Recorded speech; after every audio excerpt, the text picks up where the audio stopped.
All right, everyone, welcome to another recap again. We're meeting again. This is Trader Travis, my Success Academy co-trainer, Peter. We are back on our regular scheduled weekly meetings as we took a break for the American holiday Thanksgiving. And shout out to Peter who showed up on time. Trader Travis totally forgot about the meeting today and was in bed sleeping with my son when Peter texted me. He was like, "Oh, can you send me the link?" I was like, "Oh, crap, I'm still at home." So I'm a slacker today, but I'm ready to get rocking and rolling. These recaps, for those who are new, we are real-time average traders, right? We're not gurus coming down from the mountaintop with nothing but winning trades. We're showing you the reality of what it looks like to trade for a living or to trade as a full-time options trader. So everything we're showing is just for educational, informational purposes only. We show you our real trades, but doesn't mean that you should place these trades yourself. You should tailor stuff to fit your unique situation. So with that being said, let me go ahead and show you my screen, and I'm going to cover the general market, and then I'm going to turn the floor over to Peter. And after that, Peter's going to go through his trades. I'm going to circle back, and I have finally some trades. Probably I haven't made any trades on these recaps for a while, so I have some trades to place towards the end. And these will be trades we will follow next year in our 5-year retirement plan case study. That's the premier case study of the Success Academy that we show people. Pretty much I'm showing people a reenaction, I guess is the word I'm looking for, how my wife and I achieved financial freedom. You know, how we took a 5-figure account, grew it to 6 figures in 5 years or less. So let me go ahead and show you the general market. This is what I was telling Peter over right before we met. This year was tough for me. I'm going to send out an email about it. It was tough for me emotionally. It was kind of a yo-yo year, meaning that the market was kind of all over the place. We had 2 corrections in 1 year, which is it's unprecedented, it's uncommon. I don't recall a time in the last 10 years where this has happened, 2 corrections in 1 year. So it felt like, I don't know, it was just a really emotional year for me. But when I stepped back and I was telling Peter, you look at it, this is a daily chart of the S&P 500, 1 year daily chart. We see a lot of volatility, a lot of up and down price swings. We see the 2 corrections. But when I scale back to the big picture, when I do a 2-year, then a monthly chart, right? I told Peter, I'm like, wow, there's only 3 months this year where the market was actually down. So I was like, okay, so pretty much the majority of the year, the market was actually up. Each month, prices closed higher. And you can see that through these. Let me get rid of these moving averages real quick. So you can see it just through the price bars. The red price bars are the months where the S&P 500 closed lower than the previous month, right? Only 3. I'm like, Travis, you're all emotional like a little diva. And like, the market actually went up more than it went down this year, but it doesn't feel like that because I was so caught up in the weekly, everyday action, things like that. Because I was telling Peter I'm placing trades, and he was like, well, are you worried now because of the correction and the holidays? And I was like, oh, no. Because when you look at the big picture, like Buffett says, it's the long game that really matters. The long game, this is now a 2-year monthly chart we're actually looking at. Look at the 2-year monthly chart. How many down months do you see in the last 2 years? You only see 4. In the last 2 years, think about that. This is Buffett. I'm like, gosh, more and more I see how brilliant this guy is. Of course, we're applying what he does to option trading, but I'm like, markets probabilities still work out, and that's how we do. We do the probabilities. We trade based on the probabilities of the stock market. Is that over the long term, it does go up. So buy and hold investors who always preach that, you're correct there. I have no disagreement there. So anyway, with that being said, I'm going to be placing some bullish trades here, and just in case, that's what I think. I think the market's done correcting. Let's come back to the daily chart. Market doesn't care what I think. So of course I'm going to insure my trades or insure my portfolio so that if I'm wrong and the market does actually head into a crash or this correction is not over, that my trades are protected. So anyway, so one last thing before I give the floor to Peter, I'm just going to show you what I was showing Peter and why I think the market correction is over. I'm pulling up SPY as a surrogate or in replacement of the S&P 500. And I'm drawing what they call support. Support is just a price area that prices have trouble going through. Resistance would be a price area that prices have trouble going through on the upside. So did I say that right? Resistance. I meant resistance is a price area prices have trouble jumping through. So I'm drawing support and resistance here. So if we look at support, this will support. Now let me come out to, let's do 2 years so you can see it a little better. So this is support here for this year, 2018. It's a price area. The correction that happened in February 2018, you can see prices struggled around that same price area. It's more precise here in the last correction because they kind of touched that line. It's just an imaginary line I draw. They touched that line twice it tested support. For those chart enthusiasts who love and get all googly and drooly off of chart patterns, this is called a double bottom. I don't teach on those anymore because it causes you to trade too much on a bias. You're like, oh, it has a double bottom pattern. It's going up. No, the market doesn't care about chart patterns and things like that. Yes, they're usually pretty accurate, but we have to always remember, trade what we see, not what we think we're going to see. All right. So same thing I told Peter, I think the market is going up. We have the double bottom pattern here. Double bottom is just like a W pattern. It's usually what you see right when the market goes up. You kind of saw the same thing in the first correction. And if we pull up volume, now let me pull back on the studies here, or market crash studies. We have a daily chart. Actually, let me do the monthly chart. So you'll see it on the monthly. Let me do a 2-year monthly chart. So you'll see this volume here. The first correction, sorry. Okay, so man, let me do go out to 5 years. Sorry, I don't like when the charts look so congested like that. Okay, this is better. All right, so now what I'm going to point to is this volume here. So we see the February 2008 correction, high volume there.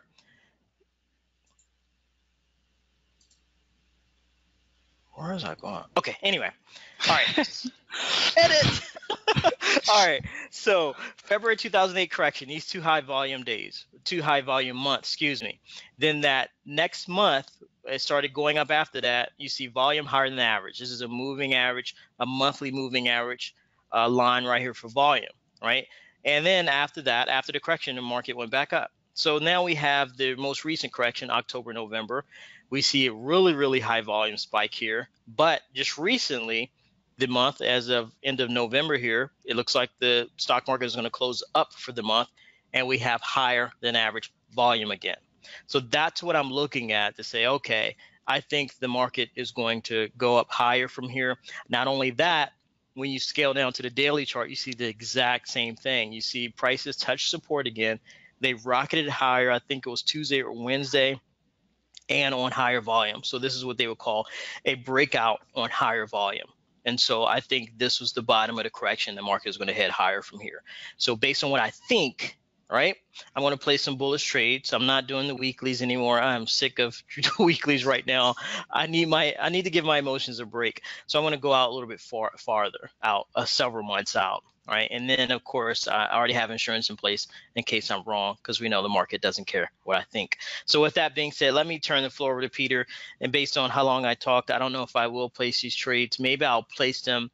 And then what I'll do is touch on those trades in the next recap, because I need to stop taking over and talking so much on these weekly recaps. But just know, based on what I just showed you, I'm going to play some bullish trades. These are for next year's case study trades. So they will not expire until 2019. They will be profiled in our case study for next year. All right. So with that being said, Peter, let me turn the floor over to you, buddy. Okay. Thanks, Travis. Mm-hmm. All right. And then I'm going to, share. You can see my screen. Yes. Yep. And I'm going to mute my camera real quick while you're talking. Okay. All right. And I'll start. Okay. So I just showing you guys exactly what I'm in now. I'm not really in anything. The only thing Peter. When you do it, what? Your volume went out, man. The conference stopped recording and your volume went out. Oh, really? I saw my thing bouncing. Okay. Redo. All right. So starting over, you guys wouldn't have known what I said before because apparently this thing bounced me. Okay. So this was not a technical difficulty by me. I don't know what happened.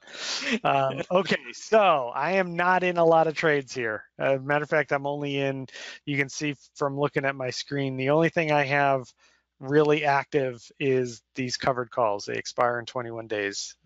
Those are the shares I own of AT&T in this account. So did it bounce again, Travis? Can you hear me? Yeah, I can hear you. It's just me turning off my camera. Sorry. Okay. So before it bounces again, so that's it. Next week, I will do some vertical credit spreads. Actually, I'm going to build that plan this weekend. And I'm going to go back to what I used to do. I'm going to do 45 days and more on my credit spreads. They're just easier to manage. And with the volatility of the market the way it's been, it's so much easier. I may not do a lot because I tend not to do as much during the holidays, but so we'll take it.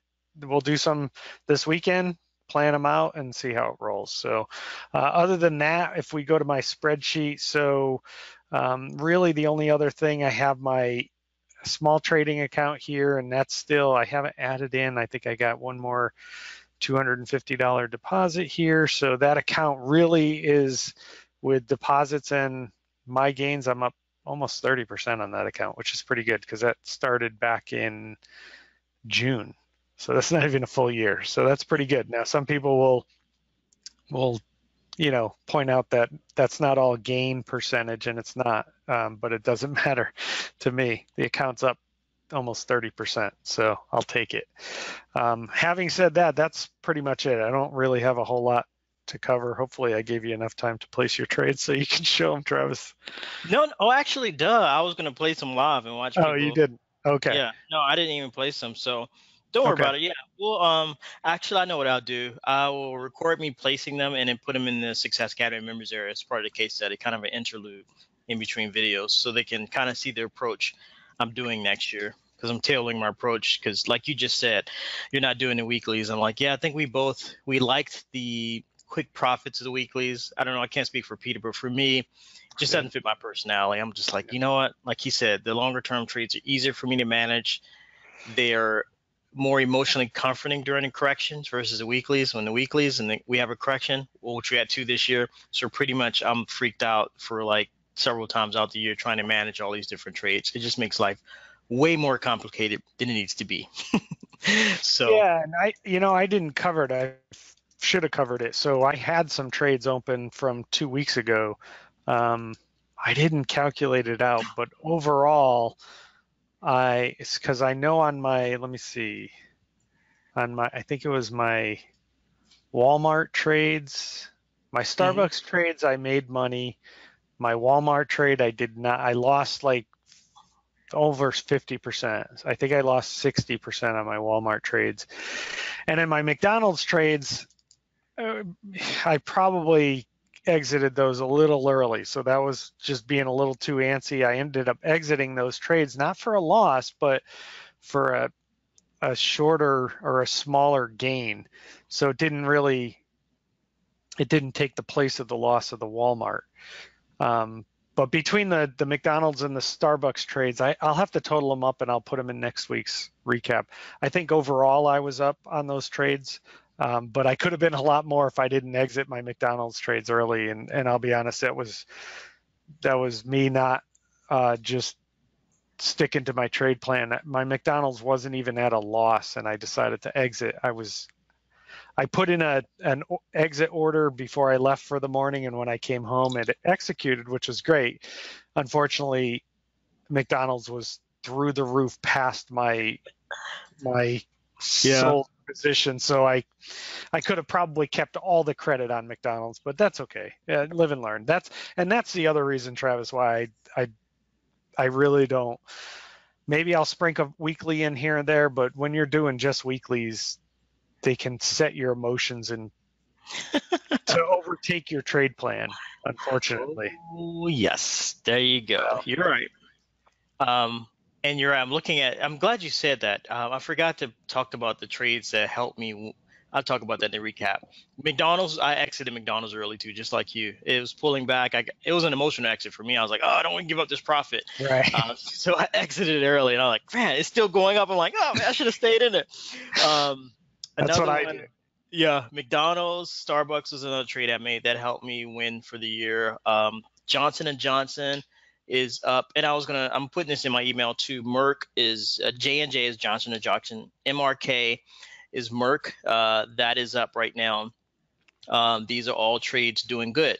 And what I was going to tell people is that there are always stocks doing good during corrections. You just have to know how to find them. And the way we found them is a combination of Market Club plus Investors Business Daily.